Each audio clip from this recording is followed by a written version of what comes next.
सुप्रभात बच्चों इसके पहले हम लोग पाठ 3 जो है क्या निराश हुआ जाए, इस पाठ की प्रस्तावना और लेखक के परिचय के बारे में हम चर्चा कर चुके हैं।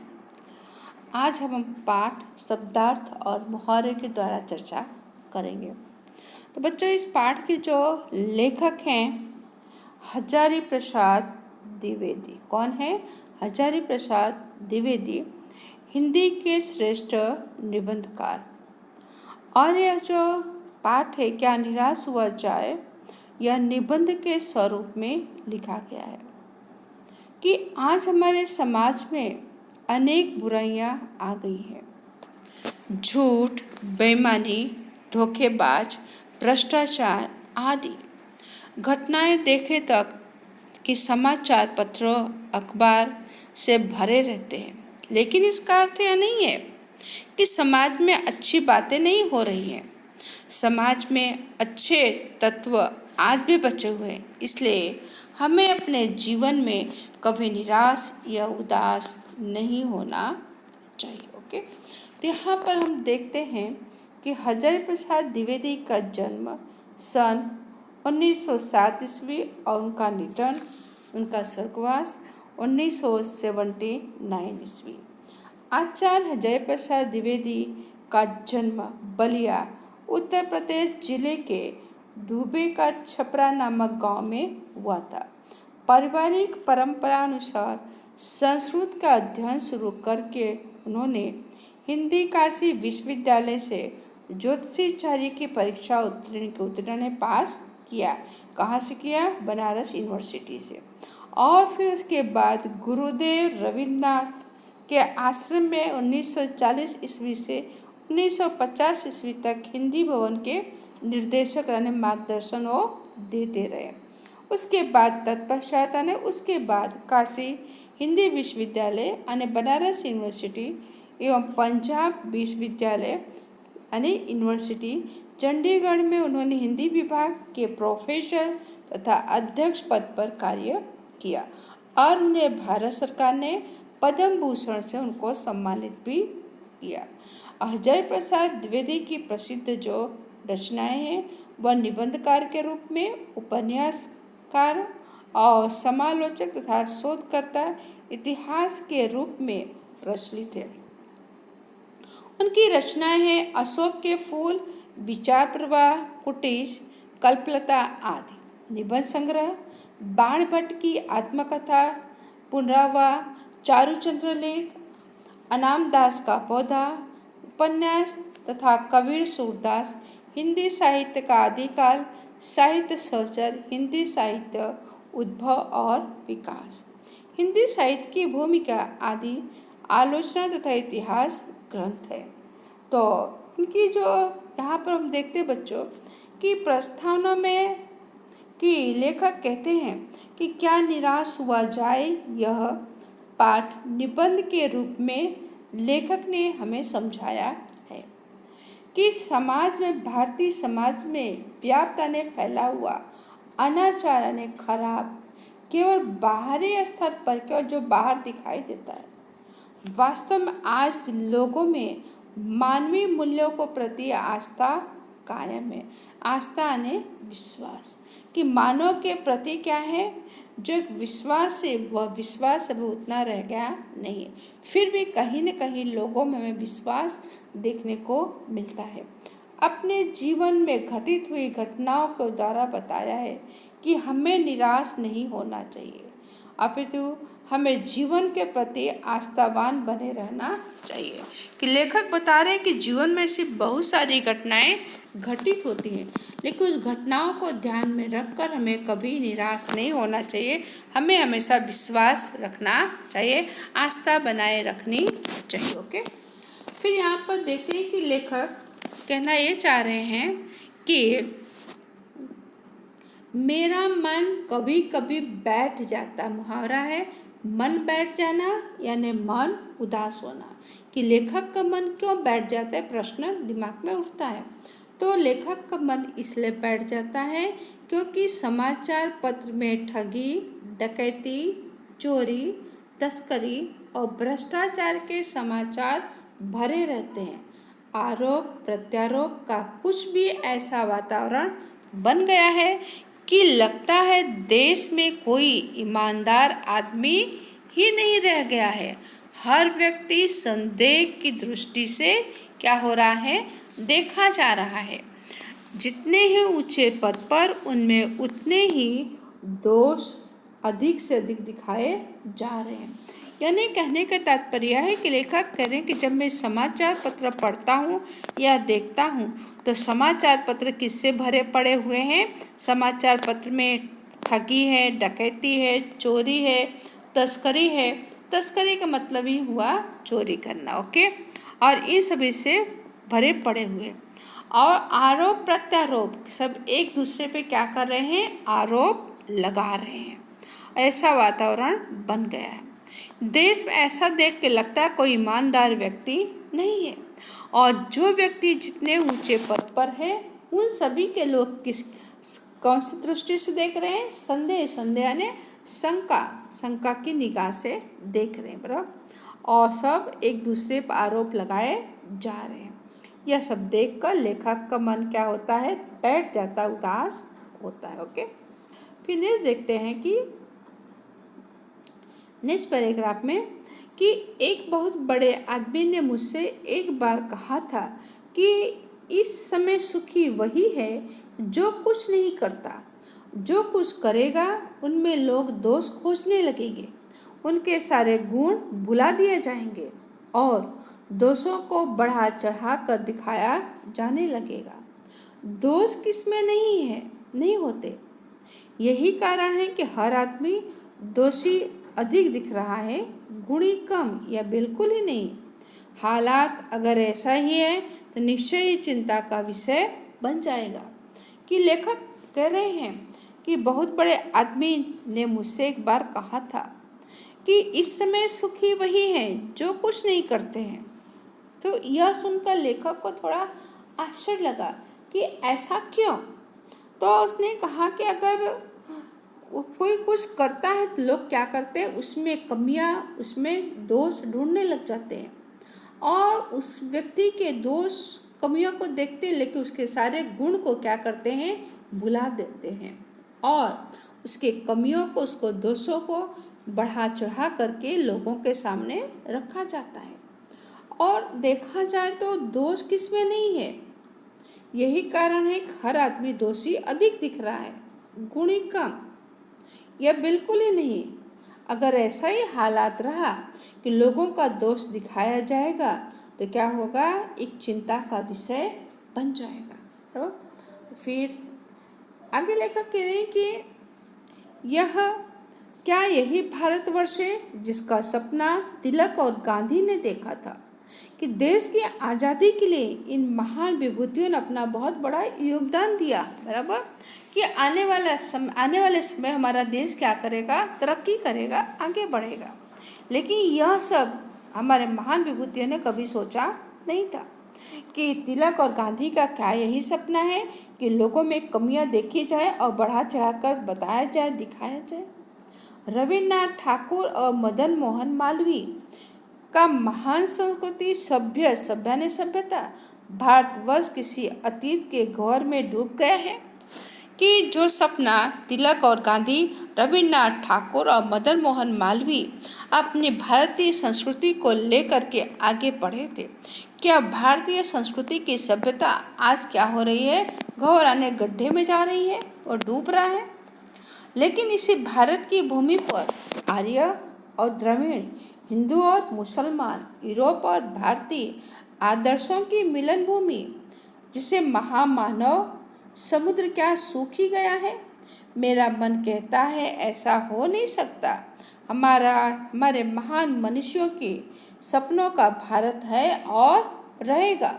कि आज वो लेखक कह रहे हैं कि कुछ भी हो जाए, लेकिन जो सपना हमारे देश के महान विभूतियों तिलक और गांधी ने, रविन्द्रनाथ ठाकुर और मदन मोहन मालवीय भारत की संस्कृति सभ्यता को लेकर आगे चले थे, क्या वो सब धीरे धीरे गड्ढे में जा रहा है? नहीं, ऐसा नहीं है। क्योंकि इसी भारत की भूमि पर आर्य और द्रविड़, हिंदू और मुसलमान, यूरोप और यूरोप और विदेशों की यह आदर्श मिलन भूमि जिसे महामानव समुद्र कहा गया है, लेकिन यह महामानव समुद्र डूबा नहीं है। लेखक कह रहे हैं कि मेरा मन कह रहा है कि हमारे महान ज्ञानियों की यह क्या है, सपनों का भारत है और यह कभी डूबेगा नहीं और वह ऐसा का ऐसा ही रहेगा। बराबर। तो यह सही है कि इन दिनों कुछ ऐसा माहौल बन गया, माहौल माने वातावरण, बराबर, होता कुछ और है, दिखाया कुछ और जाता है, कि जैसे कि ईमानदारी से मेहनत करके जीविका चलाने वाले, बराबर, निरीह और भोले भाले श्रमजीवी पिस रहे हैं। कि लेखक कह रहे हैं कि माहौल वातावरण ऐसा बन गया है कि जो लोग मेहनत करके अपनी जीविका चला रहे हैं, यानी अपने घर का भरण पोषण कर रहे हैं, लेकिन ऐसे लोग क्या हो रहे हैं, ऐसे लोग, बराबर, झूठ तथा फरेब का रोजगार करने वाले फल फूल रहे हैं, यानी वो तरक्की कर रहे हैं, वो समृद्ध हो रहे हैं, वो आगे बढ़ रहे हैं। कि जो मेहनत कर रहे हैं, मेहनत करके अपनी रोजी रोटी कमा रहे हैं, बराबर, कि खून पसीना बहा रहे हैं, वो मजदूर लोग क्या कर रहे हैं, दिन प्रतिदिन पीछे जा रहे हैं, लेकिन उनकी इतनी तरक्की नहीं हो पा रही। तरक्की किसकी हो रही है, ये जो झूठ और फरेब धोखेबाज है, ऐसे लोगों की क्या दिन दूनी रात चौगनी तरक्की हो रही है। ईमानदार को मूर्खता का पर्याय समझा जाने लगा है। जो ईमानदार सच्चाई के साथ वो काम कर रहे हैं, ऐसे लोगों को मूर्ख के समान उनको माना गया है, यानी कि ईमानदारी से काम नहीं, जो ईमानदारी से काम करता है उनको मूर्ख मान लिया जाता है। और सच्चाई केवल भीरू और बेबस लोगों के हिस्से में पड़ा है, कि सच्चाई के मार्ग पर वही लोग चल रहे हैं जो डरपोक हैं और जो बेबस लाचार हैं। क्या इन्हीं के हिस्से में सच्चाई आई है, ईमानदारी आया है? ऐसे हालात में जीवन के महान मूल्यों के बारे में लोगों की आस्था हिलने लगी है।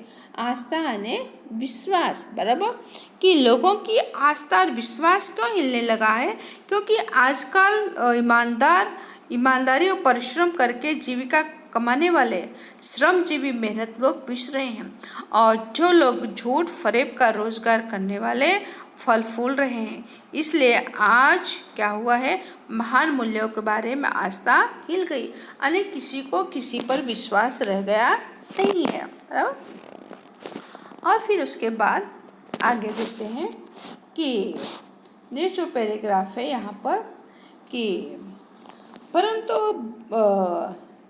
कि ऊपर जो कुछ दिखाई दे रहा है वह बहुत ही हाल कि मनुष्य निर्मित नीतियों की त्रुटियों की देन है।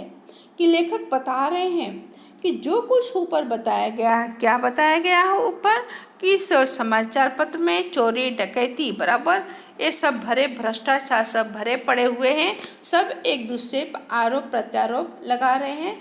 ऐसा लगता है कि देश में कोई ईमानदार व्यक्ति रह ही नहीं गया है और जो व्यक्ति जितने ऊंचे पद पर है उतने ही लोग उसे संदेह की दृष्टि से देख रहे हैं और अधिक से अधिक दोष उसमें दिखाए जा रहे हैं और सब अपने अपने स्वार्थ में क्या है, लिप्त हैं।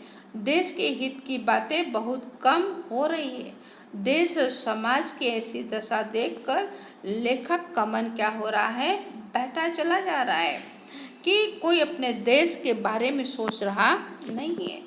और इसी भारतवर्ष एक प्राचीन और विशाल देश है और भारत देश में अनेक जातियां आई और यहीं की होकर रह गई, कि विदेश से अनेक धर्म वाले लोग यहाँ आए और यहीं होकर रह गए।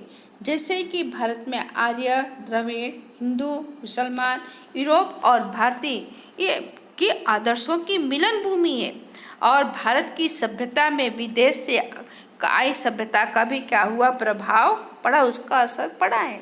लेकिन यहाँ की संस्कृति में विदेशी संस्कृति क्या हुई, घुल मिल गए, सब मिलजुल कर साथ में रहने लगे। भारतीय समाज में देशी विदेशी तरह तरह के लोग आए और समा गए, इसलिए भारतवर्ष को महामानव समुद्र कहा गया है। लेकिन लेखक कह रहे हैं कि कि भारत जो है कि आजकल भारत में ईमानदार और परिश्रम करने वाले अपनी जीविका कमाने वाले श्रमजीवी पीस रहे हैं, और जो झूठ और फरेब से काम कर रहे हैं वो लोग क्या हो रहे हैं, वो लोग फल रहे हैं और फूल रहे हैं बराबर। और उसके बाद यहाँ पर देखते हैं कि वही सब ऊपर बताया गया है कि वो सब मनुष्य निर्मित है। निर्मिता ने सब मनुष्य ने क्या किया है, इसका निर्माण किया, मनुष्य के द्वारा ही बनाई गई है। त्रुटियां ने, गलतियां या भूल के सदा मनुष्य बुद्धि नई परिस्थितियों का सामना करने के लिए नए सामाजिक विधि निषेध को बनाती है। उनके ठीक साबित न होने पर उन्हें बदलती है। नियम कानून सबके लिए बनाए गए हैं, पर सबके लिए कभी कभी एक ही नियम सुख कर नहीं होते। सामाजिक कायदे कानून कभी युग युग से परिचित आदर्शों से टकराते हैं। इससे ऊपरी सतह आलोड़ित भी होती है, पहले भी हुआ है, आगे भी होगा। उसे देखकर हताश हो जाना ठीक नहीं है। कहने की लेखक का कहने का तात्पर्य यह है कि लेखक कहना ये चाहते हैं कि जो कुछ भी घटना घटित हो रही है बराबर, ये सब का निर्माण किसने किया है, ये सभी का निर्माण मनुष्य ने ही किया हुआ है। मनुष्य की ही बनाई गई त्रुटियां कायदे कानून है बराबर, इसमें किसी और का नहीं है। और जो कायदे कानून बनाए जाते हैं, कभी ऐसा लगता है किसी के लिए कायदे कानून सही है और कभी ऐसा लगता है किसी के लिए कायदे कानून सही नहीं है। और बनाए गए कायदे कानून पर कई बार क्या होता है कि मनुष्य उससे हताश और निराश हो जाता है, और समय के साथ साथ उस कायदे कानून को फिर से बदल दिया जाता है, जिसकी वजह से जो आपस में आदर्शों से टकराते हैं बराबर, तो उन आदर्शों से जो टकराते हैं, सामाजिक कायदे कानून जो बनाए गए हैं युगों युगों से, फिर वो किसी के लिए सही होते हैं, किसी के लिए गलत साबित होते बराबर। और फिर उसके बाद बताया गया है कि भारतवर्ष ने कभी भी भौतिक वस्तुओं के संग्रह को अधिक महत्व नहीं दिया है। उसकी दृष्टि से मनुष्य के भीतर जो महान आंतरिक तत्व स्थिर भाव से बैठा हुआ है, वही चरम और परम है। लोभ, मोह, काम, क्रोध आदि मनुष्य में स्वाभाविक रूप से विद्यमान रहते हैं, पर उन्हें प्रधान शक्ति मान लेना और अपने मन तथा बुद्धि पुण्य की सारे पर छोड़ देना बहुत निकृष्ट आचरण है। निकृष्ट ने बहुत बड़ा पाप है। तो बता रहे हैं कि भारतवर्ष में भौतिक वस्तुओं को कभी उन्होंने संग्रह नहीं किया है। आदि मानव देखो, आदि मानव ने कभी घर नहीं बनाया, चार दीवारों के बीच में आम मनुष्य की तरह हो रहा नहीं। आज यहाँ तो कल कहीं, और वो क्या करता रहा, वो नई नई चीज़ों का संशोधन कर नई नई जगहों पर भ्रमण करता था, और जो भी वहाँ से कला संस्कृति उसे प्राप्त होता था, वो अपने देश में लाकर उसे विकसित करता था बराबर। लेकिन आज मनुष्य के अंदर जो आंतरिक रूप से जो विकार भरे पड़े हुए हैं, मनुष्य के अंदर चार विकार है, चार अवगुण है। कौन से? काम, क्रोध, लोभ, मोह। और इन पर ही क्या मनुष्य चाहे तो अपने मन को अपने काबू में काम, क्रोध, लोभ को और रख सकता है। तो आज हम इतना ही करेंगे, पेज 7 तक करेंगे, और आने वाले समय में आगे पाठ की चर्चा करेंगे। बच्चों शब्दार्थ और मुहावरे अपनी नोट में लिख डालिएगा। Okay, thank you.